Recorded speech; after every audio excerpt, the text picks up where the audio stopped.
Hola, ¿qué tal? Muchas gracias por tomarse el tiempo de conectarse con nosotros. Gracias además por darle seguimiento puntualmente. Hemos estado transmitiendo ya por meses los lunes, los miércoles y por supuesto nuestra reunión general los domingos. Y hoy vamos a darle continuidad a la transmisión anterior, en donde hablamos acerca de lo que ganamos al darle lugar a la palabra de Dios en nuestra vida. Hay muchas personas que necesitan de darse cuenta de toda la ganancia, de toda la utilidad que hay en dar lugar a la palabra de Dios en su corazón y en su vida. Lo he estado enfatizando mucho y no importa, hay que estarlo recordando.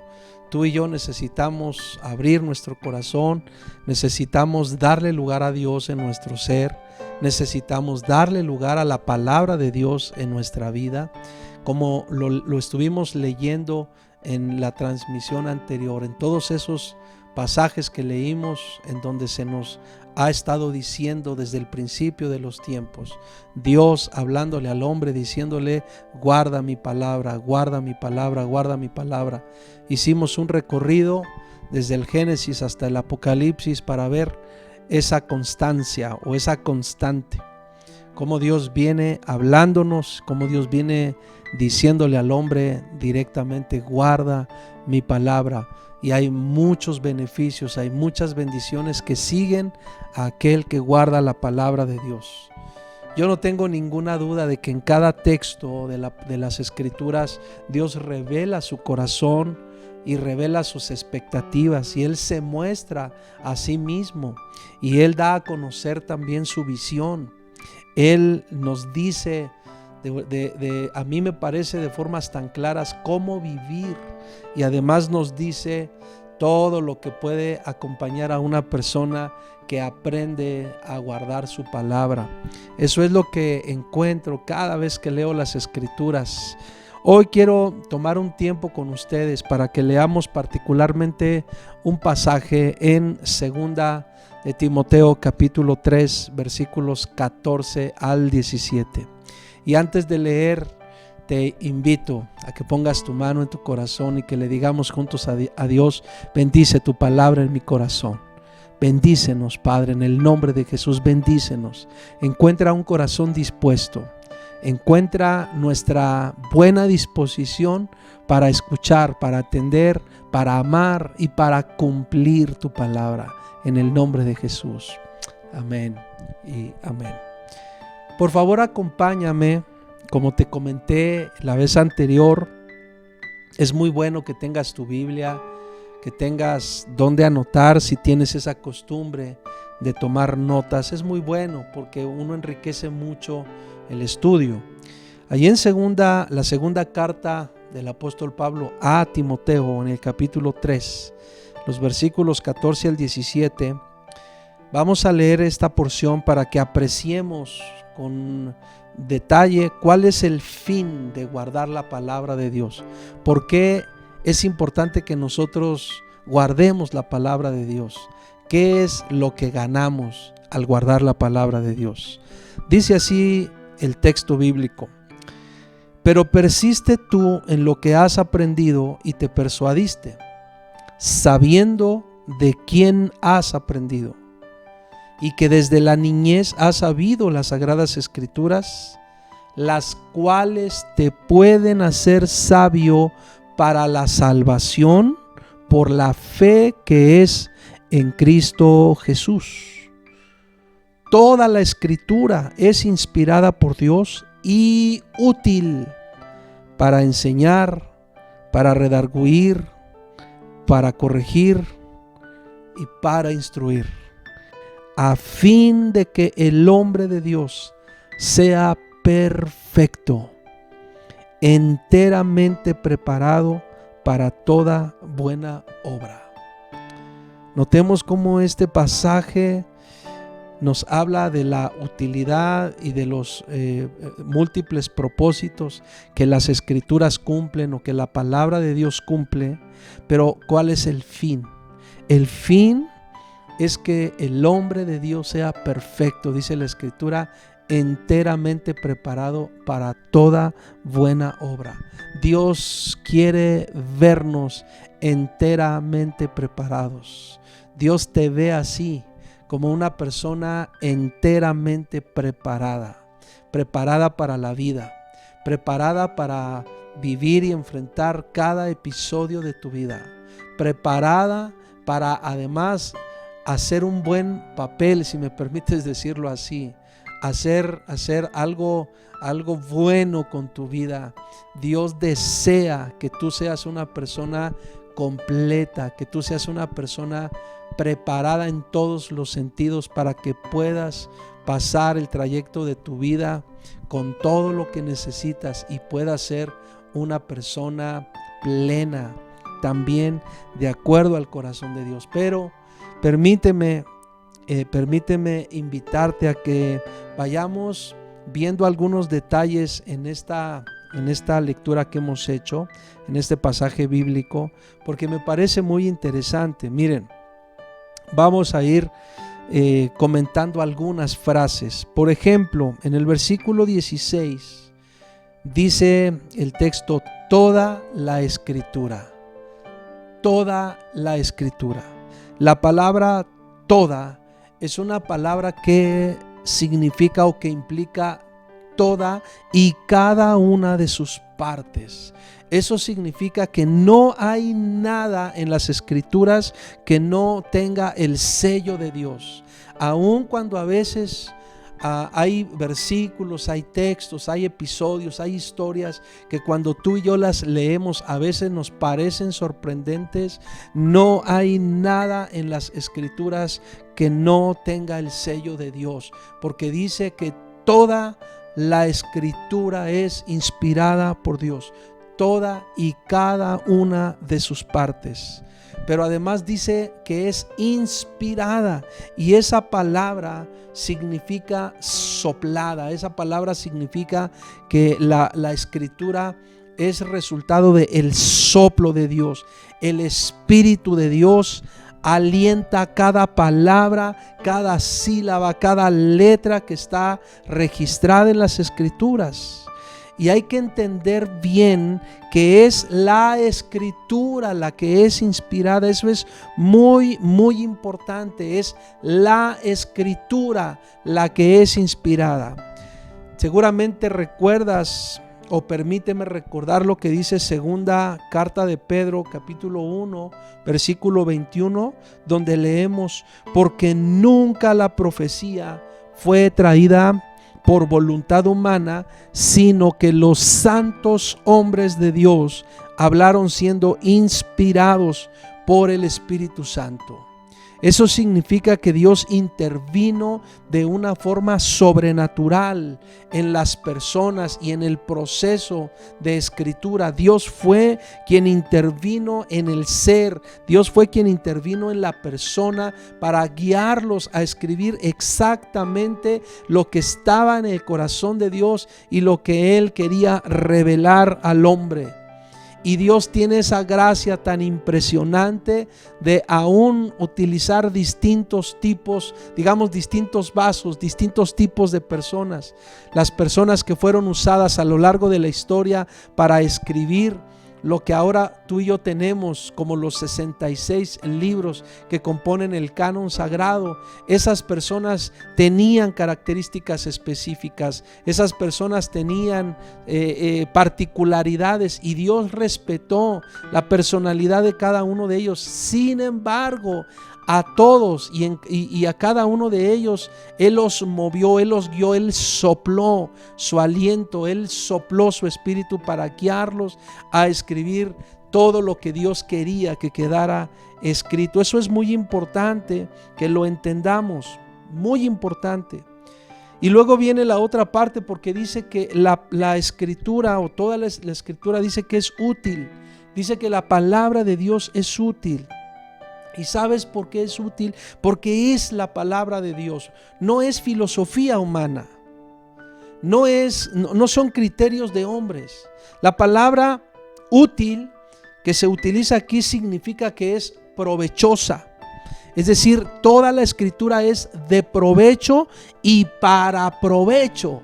Por eso cuando alguien se involucra activamente y seriamente en el estudio de la palabra de Dios, va a encontrar muchísimo provecho para sí mismo y por supuesto para su vida y para los suyos, muchísimo. Y aquí mismo nos revela, aquí mismo nos dice cuáles son esas utilidades que tiene la palabra de Dios, cuáles son esos provechos que logra la palabra de Dios en nuestra vida. Y menciona 4. Dice que lo primero es que es útil para enseñar.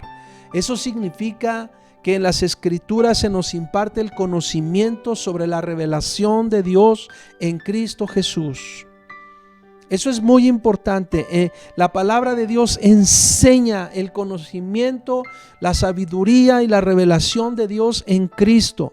Por eso es muy importante además que cuando nosotros leemos o leamos las Escrituras, nosotros estemos atentos no solo a las letras, ¿verdad?, que evidentemente nuestros ojos ven o leen, sino le roguemos a Dios que Él nos permita comprender la revelación que a través de esas letras Él nos imparte o Él nos quiere mostrar, porque Él lo que hace es eso, es enseñarnos, es impartirnos conocimiento acerca de su revelación. Pero también dice ahí que es útil para redarguir, y eso significa que la palabra de Dios o la Escritura tiene poder para convencer con verdad y con argumentos reales a cualquier persona que ha actuado mal. Es decir, cuando alguien actúa mal, no solo se trata de señalar su maldad o su pecado, sino que cuando tú estás frente a alguien que hace mal o que ha hecho maldad, la mejor forma de convencerlo es con la verdad y con argumentos reales. Dice en el Evangelio de Juan capítulo 8, versículos 45 y 46, dice: Jesús dijo: y a mí, porque digo la verdad, no me creéis. ¿Quién de vosotros me redarguye de pecado? Pues si digo la verdad, ¿por qué vosotros no me creéis? Porque así es, siempre que alguien quiera convencer a otra persona de algo, tiene que aprender a hacerlo con la verdad y con argumentos reales. Por eso es que el Espíritu de Dios dice en la Escritura que nos redarguye a nosotros de pecado, porque Él usa la verdad de Dios para mostrar nuestra propia realidad, nuestra propia condición, y para mostrar además cómo es que nos comportamos o nos conducimos cuando estamos alejados de Dios. Y entonces Él redarguye nuestro corazón. Lo hace con la verdad y lo hace con la justicia. Pero además dice que la Escritura es útil para corregir. Número 3, para corregir. Y eso significa enderezar lo torcido. Simplemente eso, o así de simple, o así de directo, o así de claro. Enderezar lo torcido. Es exactamente lo que dice Isaías 55 del 7 al 9, en donde leemos: deje el impío su camino y el hombre inicuo sus pensamientos, y vuélvase a Jehová, el cual tendrá de él misericordia, y al Dios nuestro, el cual será amplio en perdonar. Porque mis pensamientos no son vuestros pensamientos, ni vuestros caminos mis caminos, dijo Jehová. Como son más altos los cielos que la tierra, así son mis caminos más altos que vuestros caminos, y mis pensamientos más que vuestros pensamientos. Déjate corregir por Dios. Permite que Dios enderece cualquier camino torcido, cualquier mala decisión que has tomado, porque Él tiene el poder para hacerlo, Él tiene la gracia para hacerlo, Él tiene el amor para hacerlo, y la palabra de Dios es útil para eso. Pero también dice, número 4, que la palabra de Dios es útil para instruir, y eso significa educar echando mano de la disciplina necesaria. Así es como somos instruidos. Educar echando mano de la disciplina necesaria.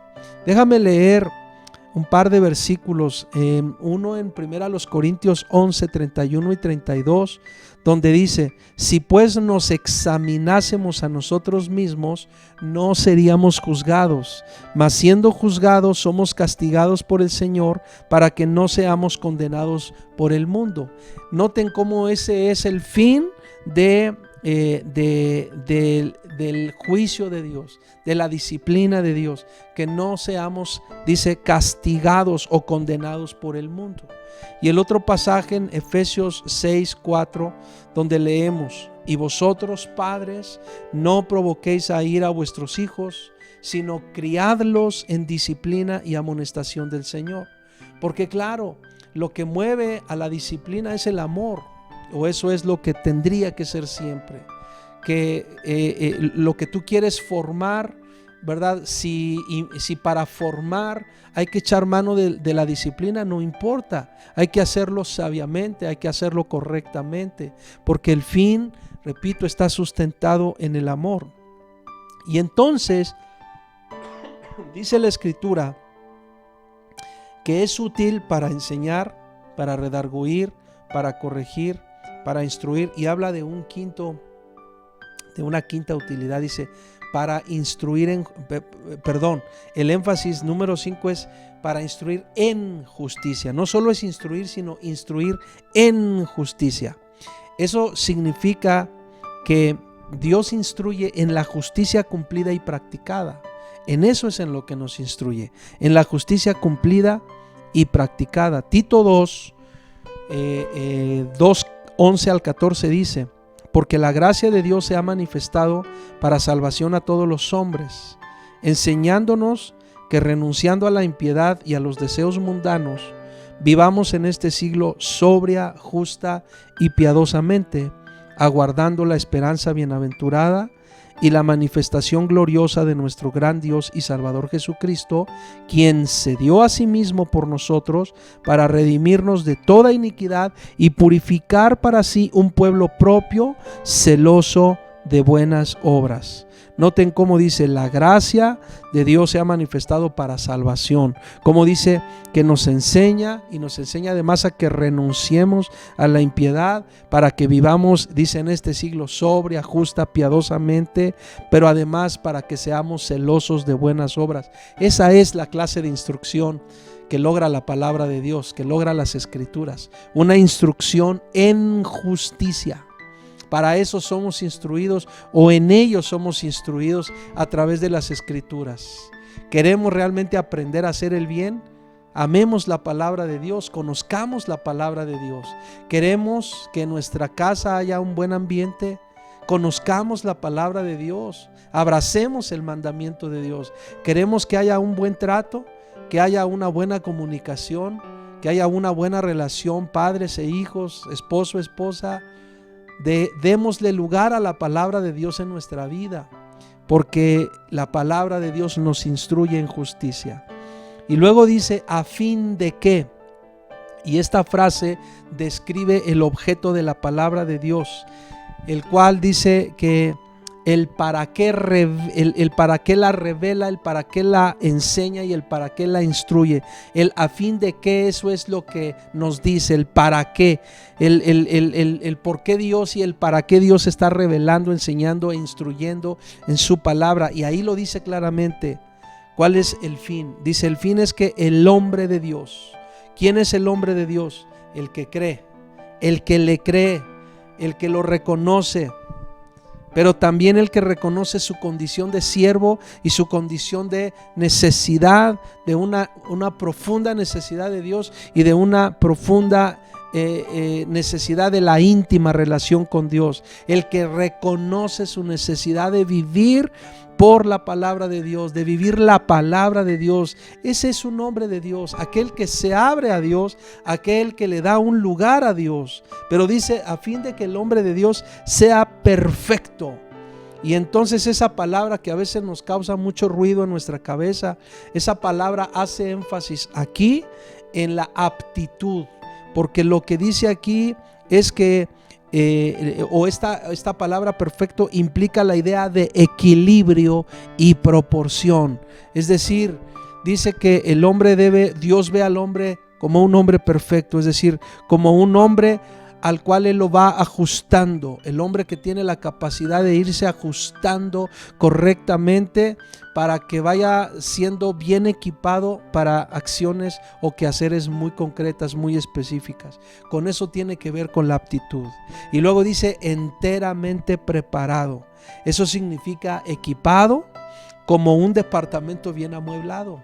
Quizás muchos de nosotros en algún momento, cuando comenzamos una vida de familia o en el matrimonio, comenzamos un proceso y a veces nos tocó invertir o vivir determinados tiempos sin tener todo lo necesario. Pero qué diferente es cuando ya tienes un lugar bien montado, bien equipado, con todo lo necesario, con todos los utensilios, con todos los muebles. Eso es la idea de lo que significa enteramente preparado. Que tengas todos los recursos necesarios para vivir bien. Ese es el fin de la palabra de Dios. Que tengas todos los recursos necesarios para vivir bien. Y luego termina diciendo para toda buena obra. Y esta frase describe tanto la actitud como el quehacer que deben tener ese sello de ser buenos. ¿Qué lugar entonces? ¿Qué lugar le estamos dando nosotros a la palabra de Dios en nuestro corazón? Porque Dios te quiere ver como un hombre que puedes vivir en un entorno de bien, en un entorno de bienestar en todos los sentidos. Dios te quiere ver como un hombre completo, como una persona completa. Dios quiere ver tu matrimonio como un matrimonio completo. Dios quiere ver tu familia como una familia completa, que tiene todos los recursos necesarios para tener una buena vida todo el tiempo. Así es como Dios te ve. Para eso te invita, para eso te llama, para eso nos exhorta a que le demos lugar a su palabra, porque Él ve todo lo bueno que tú y yo podemos ganar si le damos lugar a la palabra de Dios. Y la pregunta que te hago en esta hora es: ¿qué lugar tiene la palabra de Dios en tu vida? ¿Qué tanto conoces las Escrituras? No solo en el sentido intelectual, sino en el sentido de la relación que guardas con ella. ¿Qué tanto estás permitiendo que la palabra de Dios te enseñe, te instruya, te corrija? ¿Qué tanto? ¿Cuánta palabra de Dios hay en tu mente y en tu corazón? ¿Qué autoridad tiene la palabra de Dios en ti? Saben, déjenme terminar diciendo, la Biblia no es un libro diseñado para estar en un librero o en un buró o sosteniendo algún objeto en tu casa. La Biblia es la revelación del pensamiento y el corazón de Dios. Por eso yo te invito en esta hora, dale lugar a la palabra de Dios en tu vida. Las ganancias que puedes obtener son muchas, las bendiciones son muchas, la prosperidad es mucha, en verdad. Dale el lugar que debe tener en realidad en tu vida. Dale lugar a Dios, dale lugar a la vida.